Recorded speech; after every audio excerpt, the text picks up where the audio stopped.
இப்போ நீங்க உங்க ஊர் பேர், மொபைல் நம்பர், உங்களுடைய பேர் சொல்ல வேண்டாம். உங்களுக்கு ஃபினோ சம்பந்தமா என்ன சந்தேகமோ அதை மட்டும் கேட்டா போதும்.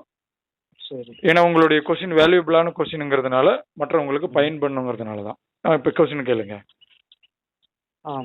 இப்போ இந்த ஃபினோல வந்து 24 ஹவர்ஸும் நம்ம வந்து கஸ்டமர்ஸ்க்கு சப்போர்ட் கொடுக்க முடியுமா? கொடுக்கலாம் சார். நைட்டு மேக்ஸிமம் வந்து 12 மணிக்கு மேலே யாரும் மேக்ஸிமம் கஸ்டமர் வரமாட்டாங்க. 12 மணிங்கிறதே அதிகம். 8, 9 மணியோட ஒரு சரியாக தான் இருக்கும். ஆனாலும் நீங்கள் விருப்பப்பட்டா எடுக்கலாம். அது ஒன்றும் மாற்றத்து இல்லை. இப்போ ஒரு எக்ஸாம்பிளுக்கு சொல்றேன் நான். ஒரு கஸ்டமர் வந்து பக்கத்துல ஏடிஎம் ஒர்க் ஆகல, ஆனா மணி அப்போ வந்து ஒரு ஆட் டைம்னு வச்சுக்கோங்க, 1 மணி 2 மணி. சார் அதுதான் இது செய்வதில் தவறு இல்லை. ஆனா அது வந்து நம்ம மணி ரிலேட்டடா பண்றதுனால இப்ப அது ஆட்டோமேட்டிக்கா மிஷின்ல இருந்து வரக்கூடிய விஷயம் அந்த ஏடிஎம்ங்கிறது. இது வந்து மேனுவலா நீங்க உங்க ஹேண்டில் இருந்து தான் கேஷ் கொடுக்க போறீங்க. அப்ப அத வந்து ப்ராப்பரா நடக்கிறதுக்குன்னு ஒரு நிமிஷம் 2 நிமிஷமா தான் ஆகும். அவங்க கார்டு போட்டு பின் நம்பர் போட்டது 3 செகண்ட்ல பணம் வந்துடும். அதிகபட்சம் இந்த ப்ராசஸ் ஒரு 50 செகண்ட்ல இருந்து 1 நிமிஷம் வரைக்கும் எடுத்துக்கும் உங்களுக்கு. இத வந்து அன்டைம்ல பண்றது அது மணி ரீதியா இப்போ உங்க கையில இருந்து பணத்தை கொடுக்க போறீங்க. அதனால வந்து மேக்சிமம் எனக்கு தெரிஞ்சு 10 மணிக்கு மேல பண்றது சிறப்பா இல்ல. அது என்னுடைய கருத்து. சேஃப்டியா பண்றதுன்னா பண்ணலாம். உங்களுக்கு செக்யூர் இருக்கு, நான் ஷாப் வச்சிருக்கிறேன், அந்த மாதிரி பண்றதுன்னா நீங்க பண்ணலாம். ஓகே. நான் எப்படி கேக்குறேன்னா இந்த இப்ப நமக்கு தெரிஞ்சவங்க, அதாவது பண்ணலாம். அது நானே உங்ககிட்ட நிறைய வீடியோல சொல்லிருப்பேன் பாருங்க. இப்போ 10 மணிக்கு திடீர்னு அந்த ஊர்ல இப்ப நீங்க வச்சிருக்கீங்க, 10 மணிக்கு கந்தசாமி தன்னுடைய பையனுக்கு உடம்பு சரியில்லை, ஹாஸ்பிட்டல் போகணும், அந்த நேரத்துல போய் பணத்தை எங்கேயும் விட்ரா பண்ண முடியாது, ஒரு 5000 எடுத்து கொடுக்குன்னு சொல்லும் போது நீங்க அந்த டைம் எடுத்து கொடுக்கும் போது அவர் இன்னும் உங்களுக்கு என்ன சொல்றது, அவர் இன்னும் 4 பேருக்கு சொல்லுவாரு, உங்களுடைய புகழ் அதிகமாகும், மக்கள் நம்பிக்கையோட வருவாங்க. அது வந்து தப்பு கிடையாது. லோக்கல்ல கிராமப்புறத்துல அது தப்பு இல்லை. ஸோ டவுன் சைடு ரொம்ப கொஞ்சம் டிஃபிகல்ட்டான ஏரியாலாம் வந்து நம்ம 10 மணிக்கு மேலே பண்ணுறதுங்கிறது நமக்கு வந்து அவ்வளோ செக்யூராக இருக்காது. அதுக்காக சொல்கிறேன். செய்யலாம், தாராளமாக செய்யலாம். இப்போ உங்கள் ரிலேஷனு உங்கள் ஏரியாவிலே இருக்கிறவங்க ரொம்ப நாள் பழகியிருக்காங்க, அல்லது இப்போ நீங்கள் ஒரு வில்லேஜில் பண்ண போகிறீங்க, வில்லேஜில் வந்து வில்லேஜ்னா உங்களுக்கு செக்யூர் அதிகமாக இருக்கும், தெரிஞ்சவங்க தான் ராமசாமியோ கந்தசாமியோ தான் வந்து உங்களை கேட்க போகிறாங்க. இது வந்து ரேர் கேஸ் தான், ரேரா தான் வரும். அதனால அது செய்யலாம். நமக்கு அது சேஃப்டியா அப்படிங்கிற உணரும் பட்சத்துல நீங்க செய்யலாம். ஓகே. அப்புறம் இன்னொரு விஷயம் சார், இது வந்து பொதுவான கேள்விதான். இது வந்து எப்படின்னா, இது இந்த ஃபினோ இந்த சக்சஸ்ஃபுல் ரேட் வந்து சென்னையில எப்படி? அதாவது இப்ப நீங்க சொல்றீங்க டவுன், அதாவது வில்லேஜ் அந்த மாதிரி ஏரியால ஓகே. ஏன்னா எப்படியோ ஊர்ல இருந்து அவங்க டவுனுக்கு வந்து தான் பணம் எடுத்துட்டு போவாங்க. சில பேருக்கு ஏடிஎம் கார்டு இருந்தாலும் பணம் எடுக்க தெரியாது. ஸோ அவங்கள மாதிரி ஆளுக்கு ஊர்ல வில்லேஜ் சக்சஸ்ஃபுல் ரேட்டு கொஞ்சம் அதிகமா இருக்கும். ஆனா சென்னைன்னு பொறுத்த வரைக்கும் இது வந்து ஃபினோ சக்சஸ்ஃபுல் ரேட் வந்து எப்படி போயிட்டு இருக்குன்னு தெரிஞ்சுக்கணும். Okay sir. சென்னையை பொறுத்த வரைக்கும் பாத்தீங்கன்னா உங்களுக்கு நிறைய அதுல வந்து இன்கம் இருக்கு. இப்போ ஐநாவரத்துல நம்ம நண்பர் ஒருத்தர் பிரான்ச் வச்சிருக்காரு. அதுல வந்து இப்போ சென்னை, கோயம்புத்தூர், மதுரை, திருச்சி, இது வந்து கொஞ்சம் மெகா சிட்டின்னு சொல்லலாம் தமிழ்நாட்டில். இந்த சிட்டிஸை பொறுத்த வரைக்கும் இப்போ உங்களுக்கே தெரியும், நார்த் இந்தியன்ஸ் நிறைய பேர் வந்து ஜாப்ல இருக்காங்க.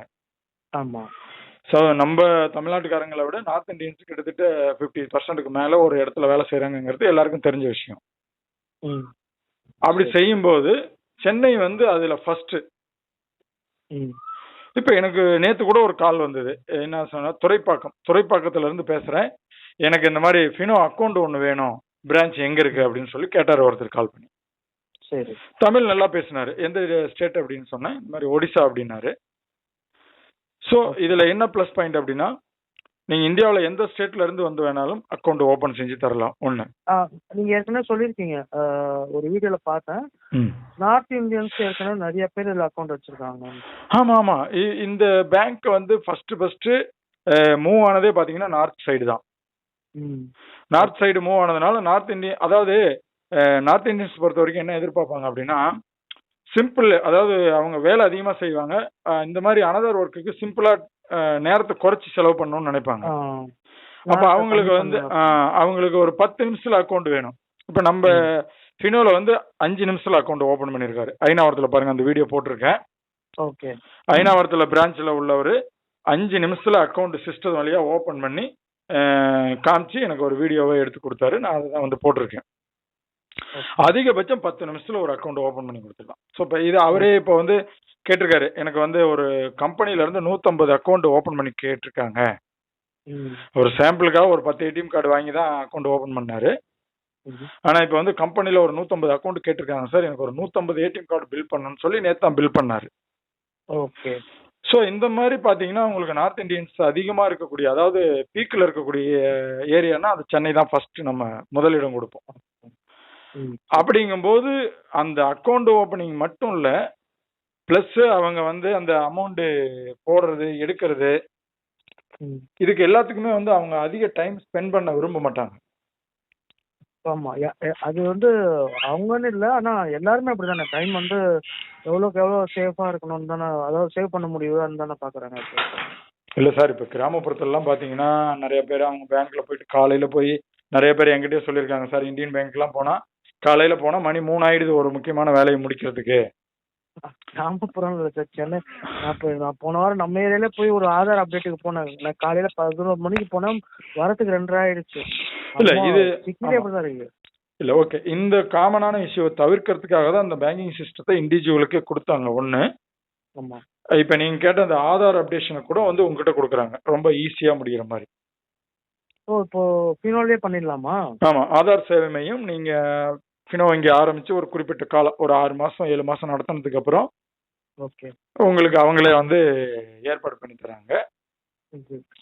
இதெல்லாம் என்ன காரணம் அப்படின்னு கேட்டீங்கன்னா, வங்கிகள்லேயே, அதாவது மெயினாக இப்போ இந்தியன் பேங்க், ஸ்டேட் பேங்குக்கு அப்புறமா ஒரு மக்கள் வந்து ஈஸியாக போயிட்டு அவங்கள அட்டன் பண்ணி ஈஸியாக ஒரு 5 நிமிஷத்தில் வேலையை முடிச்சுட்டு ஒரு அக்கௌண்ட் பாஸ்புக் என்ட்ரி போடுறதோ, அல்லது அமௌண்ட் டெபாசிட் பண்ணுறதோ, அல்லது ஏடிஎம் கார்டு என்ட்ரி போடுறதோ, ATM card pin number set பண்ணுறதோ.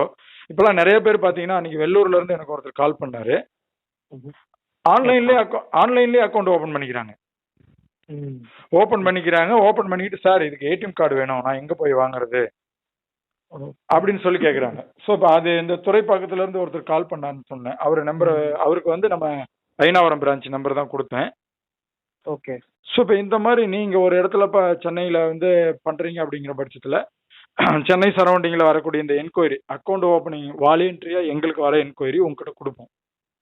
ஓகே. அதன் மூலமாக உங்களுக்கு ஒரு ப்ளஸ் பாயிண்ட், நீங்கள் சென்னைக்கு என்ன ஸ்பெஷல்னு கேட்டிங்களா, அதுக்கு சொல்கிறேன். சரிங்களா? ஓகே. அடுத்தது வந்து பார்த்தீங்கன்னா, ஒரு முறை அந்த கஸ்டமர் உங்களை வந்து பார்த்துட்டாங்கன்னா, ஒரு பஸ் ஏறி ஒரு 10 நிமிஷம் டிராவல் பண்ணணும், ஒரு 1/2 மணி நேரம் டிராவல் பண்ணி வந்து பணம் போடணுங்கிற தேவை இருந்தால் கூட உங்ககிட்ட வந்து போட்டு போவாங்க. ஓகே. ஓகேங்களா? இந்த அளவுக்கு வந்து சென்னையோட ஃபர்ஸ்ட் ப்ளஸ் பாயிண்ட் நான் சொன்னது. சரிங்களா? செகண்டரி பார்த்தீங்கன்னா, இந்த ஓலா டாக்ஸி. ஓலா டாக்ஸிக்கு வந்து பார்த்தீங்கன்னா 1,00,000 ரூபா நீங்கள் ரீசார்ஜ் போட்டிங்கன்னா, ஓகே, முன்னாடி 400 ரூபா இன்சென்டிவ் கொடுத்தாங்க, இப்போ 350 ரூபா. ஓகே. ஓலா டாக்ஸி அதிகமா ரன்னிங்ல இருக்கக்கூடிய இடம் சென்னை தான். ஓகே. சோ இது வந்து சென்னைக்கு.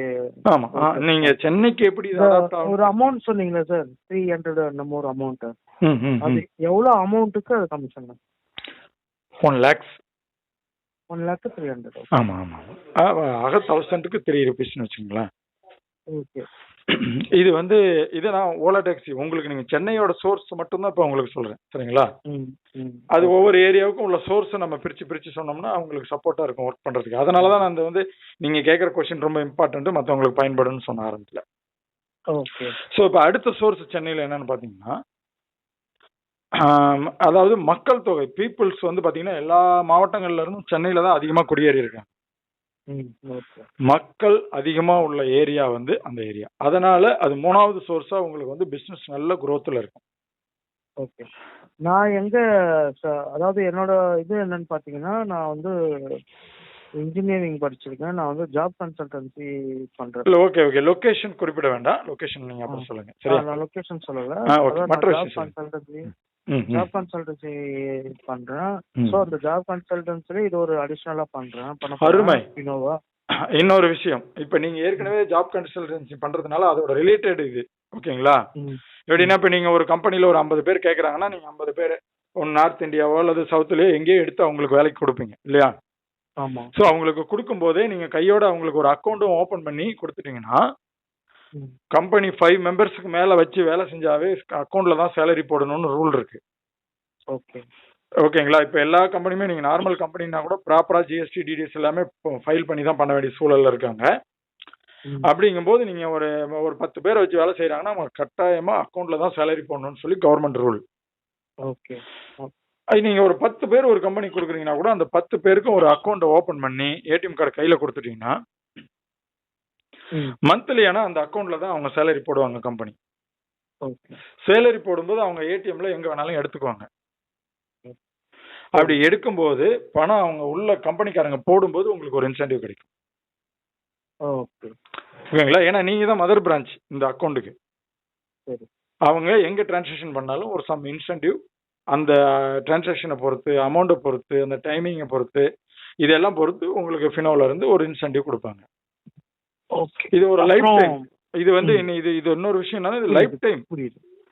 அந்த அக்கௌண்ட் எங்க எப்ப நடந்தாலும் உங்களுக்கு லைஃப் டைம் அந்த அக்கௌண்ட் ஹோல்டர் டிரான்சாக்ஷன் இருக்கிற வரைக்கும் உங்களுக்கு ஒரு இன்சென்டிவ் கொடுப்பாங்க. இது காலப்போக்கில் அதோட பர்சன்டேஜ் குறையவோ கூடவோ இதெல்லாம் அவங்களுக்கு ஃபினோவுக்கு ரூல்ஸ் இருக்கு.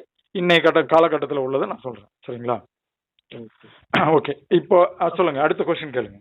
அடுத்தது வந்து அதாவது என்னோட சென்டர் எங்க லொக்கேட் ஆயிருக்குன்னா வெரி நியர் டு ஒரு ஸ்கூல், ஒரு நல்ல ஒரு ப்ராப்ளமான ஸ்கூல் பக்கத்துல லொக்கேட் ஆயிருக்கு. ஓகே. ஸோ அந்த ஸ்கூல்ல வந்து மேக்ஸிமம் பார்த்தீங்கன்னா பசங்க இந்த ஸ்கூல் ஸ்டூடெண்ட்ஸுக்கு ஏதாவது சர்வீஸ் இருக்கா அந்த ஃபினோ மூலமா? எஸ், இதுல வந்து மைனர் அக்கௌண்ட் இருக்கு. ஓகே. 9 வயசுல இருந்து 18 வயசு வரைக்கும் உள்ளவங்களுக்கு மைனர் அக்கௌண்ட்னு சொல்லி Bhavishya children savings account. Okay. இந்த அக்கௌண்ட் மைனர் அக்கௌண்ட் இருக்கிறதுனால நீங்க வந்து ஸ்கூல் ஸ்டூடெண்ட், அதை நான் உங்களுக்கு அந்த அக்கௌண்ட் பத்தி டீடைல்ஸ் ஓரலா சொல்றேன் பாருங்க. இதுல வந்து பாத்தீங்கன்னா நார்மலா சாதாரணமா எனக்கு ஒரு சேவிங்ஸ் அக்கௌண்ட் வேணும், கம்பெனியில ஒர்க் பண்றவங்களுக்கு பார்க்க போனீங்கன்னா அது சாரல் சேலரி அக்கௌண்ட். ஓகே. ஸ்டூடெண்ட்டுக்கு அதாவது மைனர் அக்கௌண்ட் 9 to 18 வயசு வரைக்கும் உள்ளவங்களுக்கு மைனர் அக்கௌண்ட் பவிஷ்யா. நடுத்தரமா எனக்கு 0 பேலன்ஸ் அக்கௌண்ட் போதும் அப்படின்னு சொல்றவங்களுக்கு சுபா சேவிங்ஸ் அக்கௌண்ட். ஓகே. கம்பெனில ஒர்க் பண்றவங்களுக்கு சாரல் சேலரி அக்கௌண்ட். ஓகே, புரியுது. இதை தாண்டி நான் ஒரு போட்டோ ஷாப் வச்சிருக்கிறேன், மளிகை கடை வச்சிருக்கேன், எனக்கு வந்து ஒரு நாளைக்கே 4 லட்சம் டிரான்சாக்ஷன் ஆகும், எனக்கு ஒரு கரண்ட் அக்கௌண்ட் வேணும் அப்படின்னு கேட்கறவங்களுக்கு 0 balance current account, Sampann current account. Okay. வெறும் 0 பேலன்ஸ் தான். ஓகே. ஸோ இது இப்போ கரண்ட் அக்கௌண்ட் சொல்றதுனால கேட்குறேன். இப்போ எனக்கு கரண்ட் அக்கௌண்ட் இல்லை, இப்போ நான் வாங்கி நான் ஆரம்பிக்க முடியுமா, இல்லை எனக்கு ஃபார் எக்ஸாம்பிள் என்னோட ஒய்ஃபுக்கு ஆரம்பிக்க முடியுமா? பண்ணலாம். உங்களுக்கு எதுவுமே ஒரு கரண்ட் அக்கௌண்ட் எடுத்துக்கலாம். ஓகே. அது ஒன்றும் இஷ்யூ கிடையாது, தாராளமாக எடுத்துக்கலாம். அதில் என்ன டிரான்சாக்ஷன் ரூல்ஸ் இருக்கோ அந்த ரூல்ஸ் வந்து நம்ம ஃபாலோ பண்ணிக்கலாம். சரி. இப்போ சம்பான் கரண்ட் அக்கௌண்ட்ல எடுத்துக்கிட்டிங்கன்னா ஒரு 4 lakhs வரைக்கும் டெபாசிட்டே பண்ணலாம். டெபாசிட் அண்ட் வித்ட்ராவுக்கு எந்த சார்ஜஸும் இல்லை. ஓகேங்களா? அந்த மாதிரி அது அந்த காலகட்டத்தை பொறுத்து இப்போ இருக்கிற ஆஃபர் அது. இதெல்லாம் பொறுத்துங்க. இதை தாண்டி பார்த்தீங்கன்னா கிராமப்புறத்தில் உங்களுக்கு டவுனுங்கும் போது அந்த அக்கௌண்ட் வருமானு எனக்கு தெரியல. கிராமப்புறத்தில் வந்து ஆர்எம் அக்கௌண்ட்னு ஒன்று இருக்குது. RM account. சரி. அந்த அக்கௌண்ட்டுக்கு வெறும் 99 rupees கட்டினா போதும். 99 ரூபா கஸ்டமர் கட்டணும். ஓகே. இதுல வந்து அவங்களுக்கு தாராளமா வித்தவுட் ஏடிஎம் கார்டு அக்கௌண்ட் இது.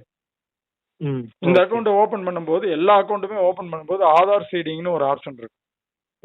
ஓகே. அதாவது இது வரைக்கும் வாங்கிட்டு இருக்கக்கூடிய ஆல் கவர்மெண்ட் சப்சிடி உங்களுக்கு ஆதார் சீடிங் மூலமா உங்களுடைய ஃபினோ பேங்குக்கு வந்துருச்சுன்னா நீங்க தான் ஃபினோ பேங்கோட பிசிங்கும் போது அட் எனி டைம் வந்து அவங்களுக்கு சர்வீஸ் பண்றதுக்கான உரிமையாகணும். உரிமை கிடைக்கும். இப்போ எக்ஸாம்பிளுக்கு இப்போ நீங்க நான் வில்லேஜ் சைடு கேள்விப்பட்டிருக்கேன். அதாவது ஒரு ஸ்டேட் பேங்க்ல ஒரு பிசி ஒருத்தர் இருப்பாங்க, சரியா? அவங்க வந்து என்ன பண்ணுவாங்கன்னா பணம் எடுத்து தரதுக்கு உரிமையோட அந்த கிராமத்துக்கு போவாங்க, அல்லது அவங்க வீட்டுக்கே போய் எடுத்து கொடுப்பாங்க.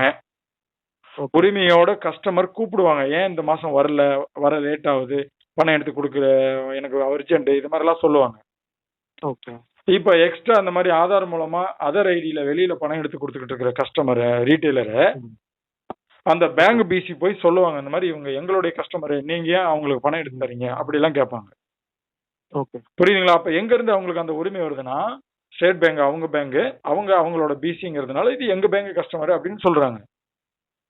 அப்போ ஃபினோ பேங்க்ல அக்கௌண்ட் ஓபன் பண்ணி ஆதார் சீடிங் கொடுத்துட்டா கவர்மெண்ட் சப்சிடி எல்லாம் ஃபினோ பேங்க்கு வந்துருச்சு அப்படின்னா ஃபினோ பேங்கோட பிசி நீங்க தான். அப்ப கஸ்டமர் யாரு? நம்மளோட கஸ்டமர். யாரும் உரிமை கொண்டாட முடியாது, நம்மளால உரிமை கொண்டாட முடியும்னு சொல்றேன். புரியுதுங்களா? புரியுது புரியுது. ஆமா. இன்னொன்னு மற்ற வங்கிகளுக்கு எல்லாத்துக்குமே வந்து என்ன சொல்றது, மற்ற வங்கிகளை எல்லாத்தையுமே வந்து நம்மள பார்த்து பயப்படும் அளவுக்கு நம்மளால பிசினஸ் பண்ற அளவுக்கு கவர்மெண்ட் வந்து சப்போர்ட் பண்ணிருக்குது. அதுதான் நான் சொன்ன ஆதார் சீடிங். இதுவரை இப்ப கிராமப்புறத்தெல்லாம் வங்கிகள் இருக்குதுனாவே பாத்தீங்கன்னா ஏழைகள் தான் பெரும்பாலும் 1000, 500 இந்த மாதிரி டிரான்சாக்ஷன் பண்றவங்க தான் அதிகமா இருப்பாங்க. அப்ப அந்த மாதிரி பேங்க் எல்லாம் போய் டைம் ஸ்பெண்ட் பண்ண முடியல, அந்த பிசி வரதுக்கு டைம் ஆகுது, எங்களுக்கு பணம் கிடைக்கலங்கும் போது ஒரு இந்த மாதிரி வங்கி கிராமப்புறத்துல இருக்கும்போது என்ன ஆகும் அப்படின்னா, அந்த அந்த அம்மாவுக்கு ஒரு அக்கௌண்ட் 100 ரூபா அக்கௌண்ட் ஓபன் பண்ணி ஆதார் சீடிங் கொடுத்துட்டாரு அந்த ரீட்டைலர்னா, அந்த அந்த கிராமத்துல இருக்கக்கூடிய அந்த ஸ்டேட் வங்கியோ இந்தியன் வங்கி எனி வங்கி அந்த வங்கிக்கு போய்கிட்டு இருந்த 100 நாள் சம்பளம், கேஸ் மானியம், விவசாய மானியம், இந்த மாதிரி எல்லா சப்சிடி, இந்த மகளிர் உரிமை தொகை, இது எல்லாமே வந்து நம்ம வங்கிக்கு வந்துடும். இது போல ஒரு 500 பேருக்கு அவரு ஆதார் சீடிங் கொடுத்துட்டாரு அப்படின்னா அந்த வங்கியே இவரை பார்த்து பயப்படும் அளவுக்கு ஆயிடும். நமக்கு வந்து கொஞ்சம் கஸ்டமர் 500 கஸ்டமர் நம்மளோட கஸ்டமர் உரிமையோட நம்ம எடுக்கலாம். சரிங்களா? அது மட்டும் இல்லாம அவங்க என்ன பண்ணுவாங்க, கஸ்டமர்ஸ் மேக்சிமம் வந்து அன்டைம்ல நீங்க சொன்ன மாதிரி 10 மணி 11 மணிக்கு வரலனாலும் நைட் 7 மணி 8 மணிக்கு வந்து பணம் எடுக்கிற கஸ்டமர் தான் அதிகமா இருப்பாங்க. ஏன்னா அவங்க எல்லாம் ஜாப்புக்கு போயிட்டு வருவாங்க.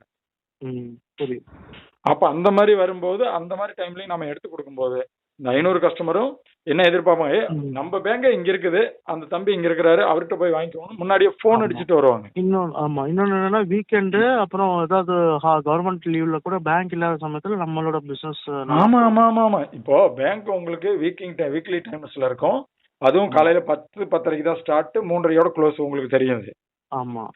அப்படிங்கும்போது மக்களுக்கு அந்த மற்ற டைம்ல எல்லாத்துலயுமே சப்போர்ட் நம்ம ஃபினோ பேங்க் தான். இதை விட இதுல என்ன நீங்க தெரிஞ்சுக்கணும் அப்படின்னா 100% நஷ்டம் கிடையாது. ஆமா, 100% உங்களுக்கு எந்த டார்கெட்டும் கிடையாது. 100% நீங்க ஒரு ஷாப் வச்சிருக்கணும், ஒரு பேங்க் மாதிரி வச்சுதான் ரன் பண்ணுங்கிற தேவையும் கிடையாது. சோ நீங்க ஒரு விஷயம் சொன்னீங்களே, நமக்கு வந்து ஆதார் சர்வீசஸ் கொடுப்பாங்கன்ட்டு ஒரு 6 மந்த்துக்கு அப்புறம், அதுக்கு ஏதாவது நம்ம அச்சீவ் பண்ண வேண்டியிருக்கா? ஆமா, அதுக்கு அக்கௌண்ட் ஹோல்டர்ஸ் வேணும். ஒரு 50-100 அக்கௌண்ட் ஹோல்டர் இருந்தால் தான் உங்களுக்கு அந்த ரெஸ்பான்சிபிலிட்டியை. ஏன்னா அக்கௌண்ட் ஹோல்டர் உள்ள பிரான்ச்சுக்கு மட்டும்தான் ஃபர்ஸ்ட். இப்போ நீங்க அக்கௌண்ட் ஒரு 100 அக்கௌண்ட் ஓப்பன் பண்ணி, இப்போ ஐநாவரத்துக்காரரு அதான் ட்ரை பண்ணிட்டு இருக்காரு. நேற்று வரைக்கும் இப்போ ஓப்பன் பண்ணி ஒரு 10 நாள்லயே பாத்தீங்கன்னா ஒரு 20 அக்கௌண்ட் ஓப்பன் பண்ணியிருக்காரு. ஒரு 100 அக்கௌண்ட் ஓபன் பண்ணிட்டாருன்னா அவர் எங்களுக்கு ஆதார் சேவை வேணும்னு ஃபர்ஸ்ட் எங்கிட்ட கேட்பாரு. நாங்க உடனே என்ன பண்ணுவோம்னா ஹெட் ஆபீஸ்க்கு அனுப்புவோம், இந்த மாதிரி இந்த பிரான்ச்சுக்கு ஆதார் சேவை வேணும்னு சொல்லி. அவங்க ஃபர்ஸ்ட் ட்ரையல் பேஸ்ல ஆரம்பத்துல என்ன பண்ணுவாங்கன்னா, அதாவது என்ன சொல்றது, கேம்ப் பேஸ்ல தான் வருவாங்க. நாங்க வந்து உங்க பிரான்ச்சுக்கு 1ஆம் தேதி வரப்போறோம். இப்ப வந்து மதுரைக்கு கொடுத்துருக்காங்க, மெயினா மதுரை ஃபினோ பேங்கோட மெயின் ஆபீஸ்க்கு ஆதார் சேவை கொடுத்துருக்காங்க. அப்ப என்ன பண்ணுவாங்கன்னா, இப்ப 1ஆம் தேதி அன்னைக்கு உங்க பிரான்ச்சுக்கு வர போறாங்க அப்படின்னா 1ஆம் தேதி அன்னைக்கு நீங்க ஆதார் கேம்ப், யாருக்கெல்லாம் ஆதாருக்கு என்ன கரெக்ஷனோ புதுசா போறது எல்லாத்துக்கும் இன்டிமேட் பண்ணிடணும். நீங்க A to Z services of Aadhaar. ஆமா, காலையில 9 மணிக்கு வந்துருவாங்க மிஷின் எடுத்துட்டு. அதுக்கு ஒரு ஆதார் மிஷின் நீங்க பாத்துருப்பீங்க, ஆதார் எடுக்கும்போது பெருசா இருக்கும் அது. அந்த மிஷின் மதுரையில இருந்து எடுத்துட்டு உங்களுக்கு பிரான்ச்சுக்கு வந்துருவாங்க. 9 மணில இருந்து சாயந்தரம் 6 மணி வரைக்கும் யாருக்கு வேணாலும் நீங்க என்ன சர்வீஸ் வேணாலும் ஆதார் சம்பந்தமா கொடுத்துக்கலாம். அதுக்கான சர்வீஸ் சார்ஜ் கவர்மெண்ட்டுக்கு கட்ட வேண்டியது ஒரு சம் அமௌண்ட் இருக்கும். அதை தாண்டி உங்க சர்வீஸ் சார்ஜ் நீங்க வாங்கிக்கலாம். சோ இதுதான் ஆதார் கேம்ப்ங்கிற அடிப்படையில ஃபர்ஸ்ட்ல கொடுப்பாங்க. அதுக்கப்புறம் நீங்க வந்து ஒரு வேளை ஆதார் எக்ஸாம் பாஸ் பண்ணி எலிஜிபிலிட்டியா இருந்தீங்க அப்படின்னா உங்களுக்கு வந்து இன் ஃபியூச்சர்ல அந்த ஆதார் சேவை ஓனா கொடுக்கறதுக்கான வாய்ப்புகள் அதிகமா இருக்கு. இன்னும் யாருக்கும் ஓனா கொடுக்கல, இந்த மாதிரி கேம்ப் அடிப்படையில தான் இப்ப கேட்டுக்கிட்டு இருக்காங்க. இப்ப மதுரை ஆபீஸ்ல இருந்து என்கிட்ட போன மாசம் வேற கேட்டாங்க, சார் யாராவது அதிகமா அக்கௌண்ட் வச்சிருக்கிறவங்க கேம்ப் அடிப்படையில் தேவைன்னா சொல்ல சொல்லுங்க, நான் அனுப்பி வைக்கிறேன். நாங்க நம்ம ரீட்டைலர் யாரும் அதுல இன்னும் ஆர்வம் காட்டல, இன்கேஸ் போக போக ஆர்வம் காட்டுவாங்க அப்படிங்கிறது. அதுல வந்து புதுசாவும் ஆதார் அப்ளை பண்ணிக்கலாம்ல அந்த சர்வீசஸ்ல? ஆல் சர்வீஸ், ஆதார் சம்பந்தமா ஆல் சர்வீஸ் எல்லாமே உங்களுக்கு வரும். சரி, வேற என்ன டவுட்டுங்க சார்? அதாவது அக்கௌண்ட்ல இருந்து பணம் எடுக்கிற அந்த இன்ஃபர்மேஷன் கிளியரா தெரியுது, உங்க வீடியோஸ்லயே பாத்துட்டேன். ஓகே, இப்போ இது வந்து எல்லா பேங்க் அக்கௌண்ட்ல இருந்தும் நம்ம வந்து காசு எடுக்க முடியும் அப்படிதானே சொல்றீங்க? ஆல் பேங்க் யார் எந்தெந்த கஸ்டமர்லாம் அவங்களோட சிக்னேச்சர் இணைச்சிருக்காங்களோ, ஆதார் இணைச்சிருக்காங்களோ அந்த அக்கௌண்ட் நமக்கு ரிஃப்ளெக்ட் ஆக போது அதுல இருந்து காசு எடுத்து கொடுக்க போறோம். அது எந்த பேங்கா இருந்தாலும் சரி, அப்படிதானே? ஆமா ஆமா, மேக்ஸிமம் இப்ப என்ன பண்ணிட்டாங்கன்னா எல்லாருமே ஆதார் இணைக்காதெல்லாம் எந்த அக்கௌண்ட்டுமே கிடையாது, மேக்ஸிமம் எல்லாம் இணைச்சிட்டாங்க. அதனால நீங்க எல்லாருக்குமே எடுத்து கொடுக்குற சர்வீஸ் அதுல வந்துடும். இப்போ அதுல இப்போ அக்கௌண்ட் கிரியேஷன்ல என்ன எனக்கு டவுட் இருக்குன்னா, இப்போ நான் ஒரு அக்கௌண்ட் கிரியேட் பண்ணி தரேன் ஒருத்தங்களுக்கு. அது வந்து அது வந்து என்ன பேங்க் நேம்ல இருக்கும்? ஃபினோன்னு இருக்குமா, இல்ல அவங்க கேக்குற பேங்க்ல இருந்து அக்கௌண்ட் எடுத்து கொடுக்கலாமா? இல்ல ஃபினோ பேங்க்ல இருந்து தான் வரும். ஓகே. ஃபினோ பேங்க்ன்றது அவங்களுக்கு பிசிக்கலா பேங்க் எங்க இருக்குன்னு கேட்டாங்கன்னா நான் என்ன பதில் சொல்லுவேன்? நீங்க தான் பேங்க். ஓகே, நான் தான் உங்களுக்கு பேங்கர்னு சொல்லிடணும். பிரான்ச்சே நீங்க தான். பிரான்ச்சே நான் தான். இப்போ சப்போஸ் எனக்கு பேங்க், ஆமா எல்லா சர்வீஸும் நம்மளே பண்ண போறோம். பேங்க் வந்து அவங்க பிசிக்கல் பேங்க் நான் விசிட் பண்ணணும் அப்படின்ற மாதிரி யாராவது கேட்டாங்கன்னா, கேட்டால் இப்ப நமக்கு இருக்கிற பிசிக்கல் ஆபீஸ் ஃபினோக்கு இருக்கிறது Chennai Avadi, Tiruchi Karumandapam, okay, and Madurai TVS. இது எல்லா இந்த 3 இடத்துல தான் ஹெட் ஆபீஸ் கொடுத்துருக்காங்க. ஓகே. இதெல்லாம் ஆப்ரேட் ஆயிருக்கு, ஆவடியில ஆப்ரேட் ஆயிட்டு இருக்கா? இல்ல, அதான் அங்க என்ன யார் இருப்பாங்கன்னா இதோட ஹெட் இருப்பாங்க, அதாவது ஸ்டாப் தமிழ்நாடோட ஹெட். அங்க உங்களுக்கு தரக்கூடிய மெஷின்ஸ், ஏடிஎம் கார்டு, பாஸ்புக், இந்த மாதிரி ஸ்டோர் மாதிரி இருக்கும் அது. ஓ, ஸ்டோர் மாதிரி. அங்க வந்து கஸ்டமருக்கு அங்க வேலை இருக்காது, எல்லாமே கஸ்டமர் சர்வீஸ்ல நீங்க தான் பண்ண போறீங்க. Okay okay. அதனால கஸ்டமருக்கு அங்க வேலையே கிடையாது. அவங்க இப்ப அங்க வேலை செய்யற ஸ்டாப் உங்க பிரான்ச்சுக்கு வருவாங்க, 10 நிமிஷம் வந்து உட்காருவாங்க. டிஸ்ட்ரிபியூட்டர்ஸா இருப்பாங்க. ஓகே. அப்படிங்கறதுனால அவங்க வந்து அங்க இது பண்ண மாட்டாங்க. ஓகேங்களா, அது ஒண்ணு. ரெண்டாவது வந்து இதோட பிசிக்கல் பேங்க் வந்து நமக்கு எப்படி இருக்கும் அப்படின்னு பாத்தீங்கன்னா, இப்ப நீங்க ஒரு பிரான்ச் இப்ப எடுக்கிறீங்க அப்படின்னா ஃபினோவே உங்களை வந்து கேட்கும், ஓகே, நீங்க ஃபினோவோட பிசிக்கல் பேங்கா இருக்க விரும்புறீங்களா அப்படின்னு சொல்லி கேட்பாங்க. ஓகே. உங்களுக்கு மந்த்லி 3000 ரூபாய் சேலரி கொடுப்பாங்க. ஓகே. அதாவது நார்மலா நீங்க ஓபன் பண்ற பேங்குக்கு ஒரு போர்ட்டல் இருக்கும். ஓகே. அந்த ஃபினோவே உங்களுக்கு கொடுக்கும். ஒரு ஃபினோவோட பிரான்ச் நீங்க நேரடியா நடத்த போறீங்கன்னா அதுக்கு ஒரு போர்ட்டல், ஸ்பெஷல் போர்ட்டல் கொடுப்பாங்க. ஓகே. அந்த போர்ட்டல் வாங்குனீங்கன்னா மாசம் 3000 ரூபாய் உங்களுக்கு சேலரி மாதிரி கொடுப்பாங்க. ஒண்ணு. ரெண்டாவது அதுல கண்டிஷன்ஸ் எல்லாம் வரும். மாசம் 300 டிரான்சாக்ஷன் கட்டாயம் பண்ணணும். ஓகே. பேங்க் ஒர்க்கிங் டைம்ல, ஒர்க்கிங் டேல கட்டாயமா ஓபனிங்ல இருக்கணும். ஓகே. ஃபினோ பேங்கோட ஸ்டாஃப் யாராவது வந்தாங்கன்னா உட்கார்றதுக்கான ஏற்பாடுகள் பண்ணிருக்கணும். கஸ்டமர் உட்கார்றதுக்கான ஏற்பாடுகள் இருக்கணும். ஓகே. பாஸ்புக் என்ட்ரி போட்டு தரணும். எந்த ஏரியாவில இருந்து ஃபினோ பேங்க் அக்கௌண்ட் ஹோல்டர் வந்தாலும் எந்த இஷ்யூவா இருந்தாலும் கிளியர் பண்ணி தரணும். ஓகே. இதுதான் ஃபினோவோட நேரடி மெயின் பிரான்ச். அது மாதிரி ஒரு 10 பேருக்கு கொடுத்துருக்காங்க தமிழ்நாட்டுல. 10 மெயின் பிரான்ச்னு சொல்லுவோம். 10 பேருக்கு மட்டும் அலாட் பண்ணி கொடுத்துருக்காங்க. நீங்க அந்த மாதிரி இப்போ எக்ஸாம்பிளுக்கு இப்போ நீங்க எடுத்து ஃபினோ நடத்த போறீங்க அப்படின்னா, ஒரு கம்ப்ளைண்ட், ஒரு கஸ்டமருக்கு ஒரு கம்ப்ளைண்ட் கிளியர் பண்ணவே முடியலன்னா அந்த மாதிரி உங்களுக்கு பிசிக்கல் அந்த மாதிரி மெயின் பிரான்ச் எங்க இருக்குன்னு சொல்லுவோம். அந்த ஏரியாவுக்கு போறப்ப அவங்க கிளியர் பண்ணிக்கலாம். ஓகே. நான் இப்போ வந்து நீங்க சொன்ன மாதிரி இப்போ ஒரு கஸ்டமர் வந்து என்கிட்ட ஃபினோ பிசிக்கல் பேங்க் விசிட் பண்ணணும் அப்படின்னா எங்க பிசிக்கல் பேங்க் இருக்கோ அங்க நாங்க லொகேட் பண்ணி அங்க போய் பார்க்க சொல்லிடுவேன். கரெக்டா? ஆமா ஆமா. Okay sir. அப்புறம் இல்ல, அதாவது சார் மேக்ஸிமம் எனி கம்ப்ளைண்டா இருந்தாலும் நீங்களே கிளியர் பண்ணிடுவீங்க. ஆமா, நானே கிளியர் பண்ணிடுவேன். ஆனா உங்க சப்போஸ் எனக்கு வந்து இப்போ ஒரு மக்கள் பத்தி உங்களுக்கு தெரியும்ல, இப்போ நான் வந்து பேங்கர்னா இல்ல நீங்க என்ன அப்டேட் ஆகாம இருக்கீங்க. பேடிஎம் பேமெண்ட் பேங்கோட பிசிக்கல் பேங்க் எங்க இருக்குது தமிழ்நாட்டுல? இல்ல, அது சர்வர் பேஸ் தான். ஆனா சர்வர் பேஸ் தானே. எவ்வளவு பேர் பேங்க் வச்சிருந்தாங்க, அக்கௌண்ட் வச்சிருந்தாங்கன்னு தெரியுமா உங்களுக்கு? தமிழ்நாட்டுல மட்டும் கிட்டத்தட்ட 8-9 லட்சம் பேங்குக்கு மேல, எனக்கு தெரிஞ்ச ஒரு நார்மல் அப்டேஷன் அது. அவ்வளவு அக்கௌண்ட் இருந்தது. அப்படிங்கும் போது பாத்தீங்கன்னா நம்ம ஃபினோ வந்து நார்மலா நீங்க ஐநாவரெல்லாம் போனீங்கன்னா அவர் நீட்டா பிரான்ச் மாதிரியே ரன் பண்றாரு. நீங்களே உங்க பிரான்ச் மாதிரியே ரன் பண்ணலாம். நீங்க தான் பிசிக்கல் பிரான்ச். அப்படிங்கும் போது நம்ம இது மக்களுக்கு எக்ஸ்பிளைன் பண்ண வேண்டிய அவசியமே கிடையாது. ரெண்டாவது நான் முன்ன சொன்ன மாதிரி சென்னை பொறுத்த வரைக்கும் நார்த் இந்தியன்ஸ் அதிகங்கிறதுனால அவங்களுக்கு ஆல்ரெடி ஃபினோவை பத்தி தெரிஞ்சிருக்கு. நீங்க அவங்களுக்கு புதுசாலாம் எக்ஸ்பிளைன் பண்ண தேவையில்லை. ஆமா, நம்ம மக்களுக்கு தான் கொஞ்சம் அவேர்னஸ் கொடுக்க வேண்டும். ஆமா ஆமா, நம்ம மக்களும் இப்ப அப்டேட் ஆயிட்டாங்க சார். கிராமப்புறத்துல கூட யாரு ரேகை வச்சு பணம் எடுத்து கொடுத்தாலும் போய் எடுத்துக்கிறாங்களா இல்லையா? ஆமா, கரெக்ட். அதெல்லாம் நிறைய அப்டேட் ஆயிட்டாங்க. நம்மளாம் டிஜிட்டல் கிட்டத்தட்ட 50% முடிஞ்சிச்சு டிஜிட்டல். ஓகே. இன்னும் 50% தான். இன்னும் ஒரு 5 வருடங்கள்ல நம்ம முழு டிஜிட்டலுக்கு மாறிடும். ஓகே. அதனால வந்து அது நீங்க எக்ஸ்பிளைனை பத்திலாம் கவலைப்பட வேணாம். நீங்க இருக்கிறது தெரிஞ்சா உங்களை தேடி வர ஆட்கள் தயார். ஓகே. நான் முதல்ல சொன்னேன்ல, அக்கௌண்ட் சம்பந்தமாவே ஒர்க் கேட்கறதுக்கு எனக்கு டெய்லி 2 கால் வரும் எங்க ஆபீஸ்க்கு வரும்போது. அப்ப அந்தந்த எந்த ஏரியான்னு கேட்டு அந்த ஏரியாவில் உள்ள பிரான்ச்சை நாங்க நம்பர் கொடுத்துருவோம். புரியுது சார். அது மாதிரி வந்து நீங்க அதை பத்தி நீங்க இந்த அட்வர்டைஸ்மெண்ட்டை பத்தி பயப்பட தேவையில்ல. அதுதான் நான் முதல்ல உங்ககிட்ட சொன்னேன். இதை வந்து நீங்க உங்களால முடியல, எனக்கு இதுல சாட்டிஸ்ஃபைடா இல்ல, வருமானம் கம்மியா இருக்குதுன்னா நீங்க தாராளமா ரிலீவ் ஆகி போகலாம். உங்களை யாரும் டைட் பண்ண மாட்டாங்க. ஒண்ணு. ஓகேங்களா? ரெண்டாவது எந்த டார்கெட்டும் கிடையாது. பெரிய இன்வெஸ்ட்மெண்ட் நீங்க இது போட்டு இதுல லாக் பண்ண போறதுல, இப்போ ஒரு மளிகை கடை வச்சா கூட ஒரு 10 லட்ச ரூபாய்க்கு சரக்கு போட்டா தான் அதை ரன் பண்ண முடியும். ஆமா அப்ப அதை உடனே மூடிட்டு போனீங்கன்னா என்ன ஆகும்? மினிமம் ஒரு 5 லட்ச ரூபாய் சரக்காவது நிக்கும். ஆமா அது நமக்கு குறைச்ச விலையில போகும், இல்லை லாஸ் தெரிவிக்கும். ஆனா இதுல பொறுத்த வரைக்கும் அப்படி கிடையாது. காலையில 1 லட்ச ரூபாய் கையில காசு வச்சிருக்கீங்க, ம் அந்த 1 லட்ச ரூபாய வராங்க, ரேகை வைக்கிறாங்க அல்லது ஏடிஎம் கார்டு போடுறாங்க. போட போட அவங்களுக்கு அவங்க ரேகை வச்ச உடனே நமக்கு 3 செகண்ட்ல பணம் வந்துடும். ம் 10,000 5000 பணம் லோட் ஆனதை உறுதிப்படுத்திக்கிட்டு அவங்களுக்கு நம்ம காசு கொடுக்குறோம். புரியுது சார், புரியுது. சாயந்தரம் போகும்போது நம்ம போட்ட இன்வெஸ்ட்மெண்ட் பிளஸ் ப்ராஃபிட்டோட எடுத்துக்கிட்டு தான் சார் வீட்டுக்கு போறோம். புரியுது. ஸோ எந்த இடத்துலையுமே இதுல உங்களுக்கு லாக்டு கிடையாது, சரிங்களா? ஓகே. அதனால இவ்வளவு நாள் ஒர்க் பண்ணணும் கட்டாயமா இப்போ இருந்தாதான். இப்போ மளிகை கடையை க்ளோஸ் பண்ண போறீங்கன்னா 3 மாசத்துக்கு முன்னாடியே இருக்கிற பொருள் எல்லாம் வித்து தீர்த்து விட்டு அப்புறம் தான் வெளியே போக முடியும். ஓகே. அப்படிலாம் இது கிடையாது. நீங்க இன்னைக்கு காலையில இருந்து மதியம் வரைக்கும் தான் நடத்த போறீங்க. மதியத்துக்கு மேல லீவ் போட போறீங்கன்னா நோ ப்ராப்ளம். மதியத்துக்குள்ள நீங்க என்ன டிரான்சாக்ஷன் பண்ணீங்களோ அதுக்கான காசும் உங்களோட ப்ராஃபிட்டும் உங்க கையில இருக்கும், இல்லைன்னா அக்கௌண்ட்ல இருக்கும். 2 இடத்துல ஒரு இடத்துல இருக்கும். பயப்படாம நீங்க வீட்டுக்கு போகலாம். ஓகே. அதனாலதான் நம்ம இதை 100% நஷ்டம் இல்லாத தொழில்னு சொல்றதுக்கு காரணமே அதான். புரியுது.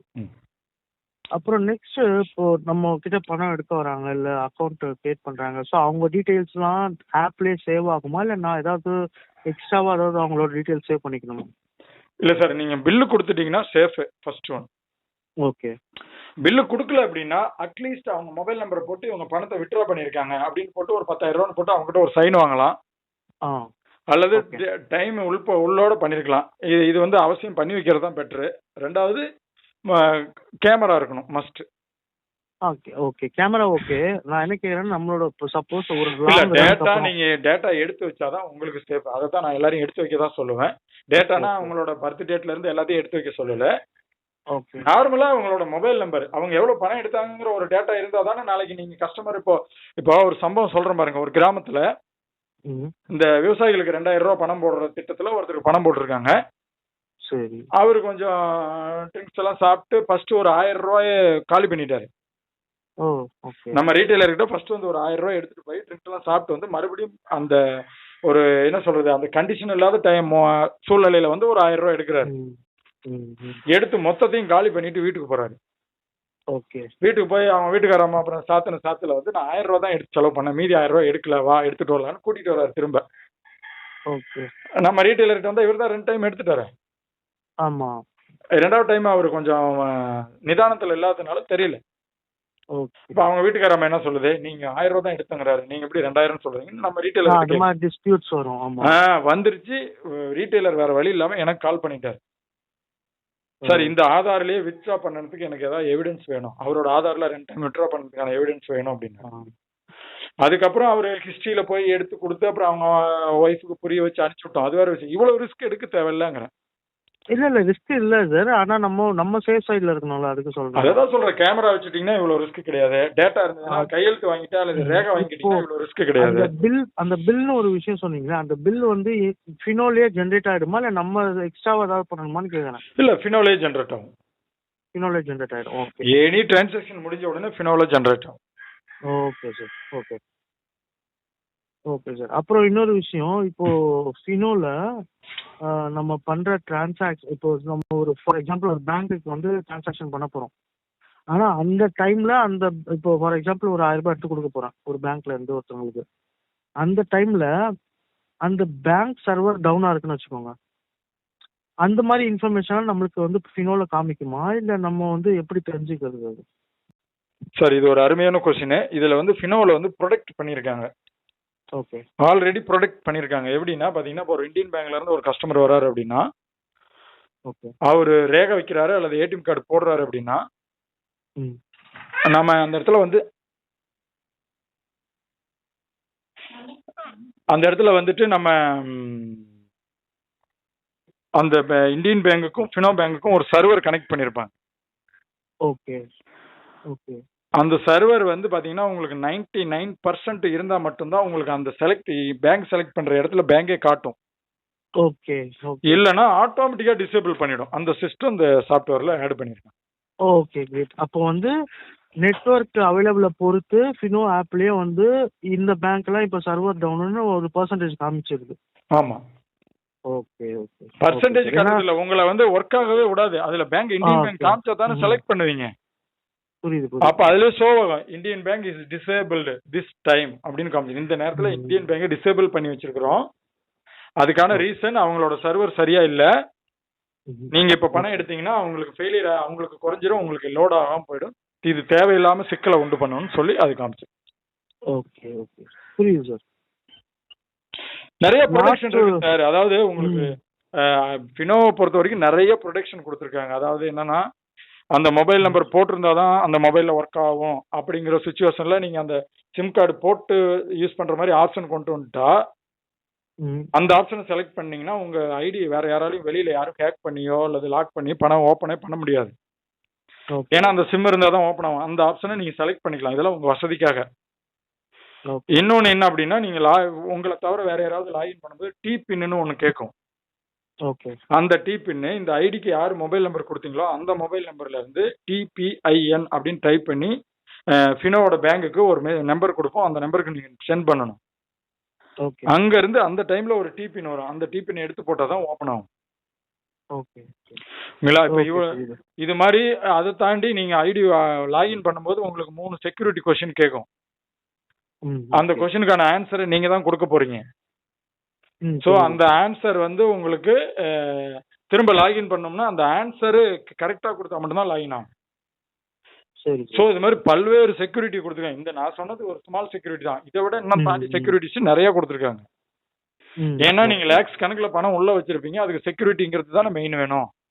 ஆமா, யாரும் ஹேக் பண்றதோ இது இந்த மாதிரி எந்த ஒரு இஷ்யூஸும் இது வரைக்கும் நடக்கல. இனிமேலும் நடக்காத அளவுக்கு அவங்க அட்வான்ஸ்டு செக்யூரிட்டி நிறைய கொடுத்துட்டாங்க. நீங்க மறந்து நைட்ல இப்ப நிறைய ஹேக்கர்ஸ் என்ன பண்ணுவாங்கன்னா நைட்ல தூங்கும்போது 1 மணி 2 மணிக்கு தான் அந்த மாதிரி ஹேக் பண்ணி உங்க மொபைல ஓபன்ல இருந்ததுன்னா ஏதாவது ஒரு ஆப் மூலமா உள்ள வந்து OTP திருடி பண்றது. ஆனா வந்து இதுல அந்த மாதிரி பண்றாங்கன்னு சொல்லிதான் நீங்க நைட்ல இப்போ அதை வந்து டிசேபிள் பண்ணி வச்சுட்டே படுத்துக்கலாம். நைட்ல தூங்கும்போது உங்களுக்கு எக்ஸ்ட்ரா ஒரு ஆப்ஷன் கொடுத்துருக்காங்க. லாக், அதாவது செல்ஃப் லாக்னு சொல்லியிருக்கு. நீங்களே லாக் பண்ணிக்கலாம். உங்க ஐடி டோட்டலா லாக் பண்ணிட்டீங்கன்னா ஃபினோவே நினைச்சாலும் அன்லாக் பண்ண முடியாது. நீங்க தான் திரும்ப காலையில் லாக் ஓபன் பண்ணணும். ஸோ இந்த மாதிரி செக்யூரிட்டி சிஸ்டம்லாம் நிறைய கொடுத்துருக்காங்க. மற்ற பேங்க்ல இருக்கிறத விட இது நிறைய கொடுத்துருக்காங்கன்னு தான் நான் சொல்லுவேன். அந்த அளவுக்கு இருக்கு. அதனால சொல்றேன். சொல்லுங்க சார், டவுட் கிளியரா? புரியுது சார் எனக்கு. அப்புறம் இந்த பணம் எடுக்கிற மாதிரி தான் சேம் கான்செப்ட் தான் மணி டிரான்ஸ்ஃபரும் சரி. இப்போ ஒரு இண்டிவிஜுவலோட அக்கௌண்ட்டுக்கு வந்து காசு போடணும், அது எல்லாமே எல்லா சர்வீசஸும் அதில் இன்க்ளூடட்.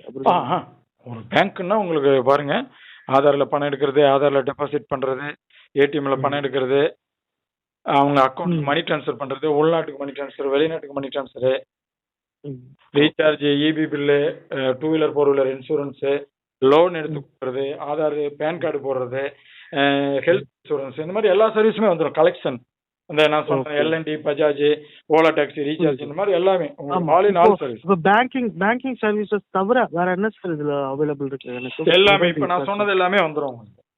ஓகே, மொபைல் சார் இதுல உள்ள சர்வீசஸ் எல்லாமே பாத்தீங்கன்னா மாசம் 1,20,000 ஒருத்தர் சம்பாதிக்கலாம். அந்த அளவு கெப்பாசிட்டி இருக்கு. அதுக்கு நீங்க 1,20,000 சம்பாதிச்சிருவீங்களான்னா நான் அதை உறுதி சொல்ல முடியாது. ஏன்னா உங்களோட லாபம் வந்து ஒரு 4-5 காரணிகள் சேர்ந்துதான் இருக்கும். ஆமா, முதல் காரணி அங்க இருக்கிற மக்கள் தொகை. 2வது நீங்க அங்க இருக்கிற மக்களுக்கு பரிச்சயமானவரா இருக்கணும். புதுசா ஒரு இடத்துக்கு வர்றதுக்கு யோசிப்பாங்க. டவுன் அது வந்து எக்ஸம்ஷன், டவுன்ல அந்த மாதிரி இஷ்யூ இருக்காது. சொல்ற சில பேர்லாம் வந்து அந்த இப்ப கிராமத்துல ஒரு தம்பி செய்யும்போது சொன்னாரு, சார் எங்க தாத்தா வந்து ஊர் தலைவரா இருந்தாரு, அதனால நான் கொஞ்சம் ஜெனியூனா இருந்தேன், எங்க தாத்தா ஜெனியூனா இருந்ததுனால கொஞ்சம் கூட்டம் அதிகமா வரும் சார் எனக்கு அந்த 100 நாள் சம்பளம் போட்டா அப்படின்னாரு. அதுவும் ஒரு காரணி எனக்கு தெரிஞ்சு. அதுக்கப்புறம் உங்ககிட்ட இருக்கிற இன்வெஸ்ட்மெண்ட், அதுக்கப்புறம் உங்ககிட்ட இருக்கிற உழைப்பு, இதெல்லாம் பொறுத்து தான் உங்களுடைய வருமானம் அமையும். ஆனால் கடுமையான உழைப்பு, நல்ல உழைப்பு. ஆமா, இதெல்லாம் வச்சு பண்ணா மாசம் 1,20,000 சம்பாதிக்கலாம்.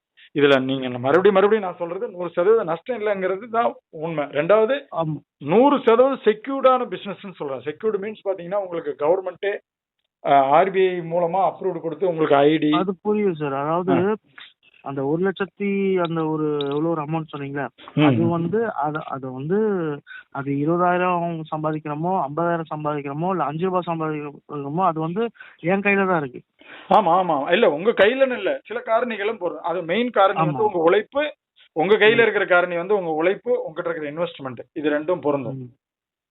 புரியுது புரியுது. ஆனால் வந்து நீங்க மினிமம் 10,000 ரூபாய் சம்பாதிக்கலாம், அதுல மாற்றுக்கிறதே கிடையாது. பார்ட் டைமா செய்யலாம், ஃபுல் டைமா செய்யலாம், வீட்ல இருந்து செய்யலாம், ஷாப் வச்சு பண்ணலாம். ஏன் ஒருத்தர் வந்து ஃப்ரெண்டோட டைலர் கடையில உட்காந்துட்டு பணம் எடுத்து கொடுக்குறாரு. புரியுது சார். ஓகேங்களா? அன்னைக்கு ஒரு நாள் திடீர்னு சிவகங்கை மாவட்டத்துல நாங்க விசிட் போயிட்டு இருக்கும்போது ஒரு கொரியர் ஒன்று அர்ஜென்ட்டா போட வேண்டியிருந்தது. அங்க இருக்கிற எஸ்டி கொரியருக்கு போனோம். எஸ்டி கொரியர்ல போகும்போது அவர் சொன்னார், சார் இங்க வந்து நிறைய பேர் பணம் எடுக்கிறதுக்கு இந்த மாதிரி கேட்குறாங்க. நாங்க அந்த மிஷின் கொரியர் போட போகும்போது அவர் கேட்டார், எங்களுக்கு ஒரு மிஷின் தர முடியுமா அப்படின்னு கேட்டார் கொரியர்காரர். கொரியர், அதாவது ஆமா நிறைய மிஷின்ஸ் வந்திருக்கும் அவங்களுக்கு, இல்லாட்டி நிறைய என்கொயரிஸ் வந்து என்கொயரி வருது சார், எங்களுக்கும் ஒரு மிஷின் கொடுங்க அப்படின்னு சொல்லி கேட்டிருந்தாங்க. மறுபடியும் நாங்க வரும்போது கொடுக்குறோம்னு சொல்லியிருந்தோம். ஸோ இந்த மாதிரி எந்த தொழிலோட எந்த கடை வச்சிருந்தாலும் எந்த பிசினஸ் பண்ணாலும் அதோட ஜாயிண்டா தாராளமா பண்ணிக்கலாம். நீங்க இதுக்கான டைமிங் கிடையாது, டார்கெட் கிடையாது, பெரிய இன்வெஸ்ட்மெண்ட் கிடையாது. கையில 5,000 ரூபா இருந்தா கூட ரொட்டேஷன் பண்ணி பண்ணலாம். இது அதோட ஸ்பெஷல். ஓகே. நான் வந்து எனக்கு இனிஷியலா நான் என்ன ஆரம்பிக்கணும், நான் வந்து ஏற்கனவே பார்த்துட்டேன் உங்க வீடியோஸ்ல. நீங்க வந்து ஒரு கிட் ஒன்று தரேன்னு சொல்லியிருக்கீங்க. அது வந்து இதுக்கு பேங்கர் கிட், அதாவது ஆதார ரேகை வைக்கிறது, ஐடிக்கு, அப்புறம் ஏடிஎம் கார்டு போட்டு டிரான்சாக்ட் பண்ணி காசு எடுக்கிறது. இந்த 3 கிட்டும் சேர்த்து ஒரு அமௌண்ட் சொல்லியிருக்கீங்களே அது? ஆமா சார், நீங்க எனக்கு வாட்ஸ்அப்ல வாங்க, அது சம்பந்தமான டீட்டெயில் உங்களுக்கு கொடுக்குறேன். அது மாதிரி நீங்க எங்ககிட்ட வாங்குற மந்த்ரா டிவிஸோ அல்லது ஐடியோ, உங்களுக்கு எனி கம்ப்ளைண்ட்னாலும் எப்போ வேணாலும் நீங்க தாராளமா எனக்கு கூப்பிட்டீங்கனாலும் உங்களுக்கான சர்வீஸ் நாங்கள் கொடுப்போம். அதுல மாற்றுக்கிறது இல்லை. நிறைய பேர் பாருங்க, இப்போ சண்டே கூட கிடையாது, எல்லாருமே வாட்ஸ்அப்ல அவங்களுக்கு என்ன டவுட்டோ போட்டு விடுவாங்க. எமர்ஜென்சியா இருக்கிறவங்க கால் பண்ணுவாங்க. 5 வருஷத்துக்கு முன்னாடி ஐடி வாங்கினவங்களும் இன்னும் கால் பண்றாங்க. 4 வருஷத்துக்கு முன்னாடி மந்த்ரா டிவிஸ் வாங்கினவர் நேற்று கூப்பிட்டு எனக்கு ஒர்க் ஆகல சார், எனக்கு கிளியர் பண்ணி கொடுங்க அப்படிங்கிறாரு. ஸோ அதனால எங்ககிட்ட நீங்க மிஷின் வாங்குறதுனால, ஐடி வாங்குறதுனால இந்த பிளஸ் பாயிண்ட் எல்லாம் உங்களுக்கு கிடைக்கும்.